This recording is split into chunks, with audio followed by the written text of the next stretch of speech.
الحمد للہ رب العالمین۔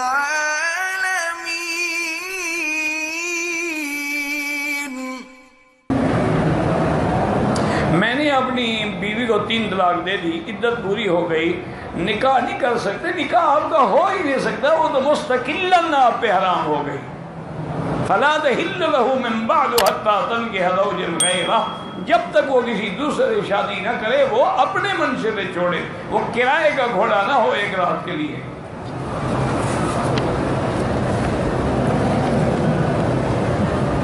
تبلیغ پر میرے ساتھ جھگڑا کر دے، اللہ ہدایت دے، جھگڑے والوں کو ہدایت دے۔ تو تبلیغ پر تو جھگڑے ہوتے، حضور سے جو جھگڑا کرتے تھے وہ زمین کا جھگڑا تھا، یہی تبلیغ پر تو جھگڑا تھا۔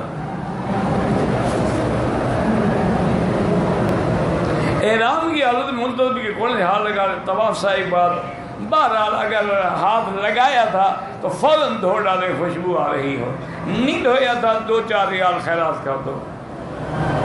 بہرحال حرم میں بھی مکروہ اوقات کا خیال رکھا جائے حنفی مسلک میں، باقی ائمہ کے نزدیک بھی ہے کہ مکروہ اوقات مکروہ ہیں، لیکن وہ کہتے ہیں اگر ضرورت ہو، جیسے طواف کیا تو 2 رکعت پڑھ سکتا ہے، پتہ وہ بھی یہ کہتے ہیں کہ ان وقت پہ نماز نہ پڑھے۔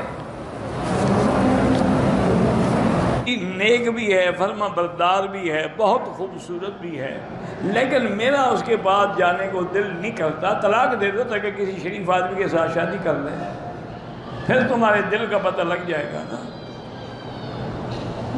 یہ عجیب آدمی ہے، نیک بھی ہے، فرما بردار بھی ہے، اس کا دل نہیں کرتا، تمہارا دل گندی عورتوں کی طرف کرتا ہوگا، نیک عورت تمہیں اچھی نہیں لگتی نا۔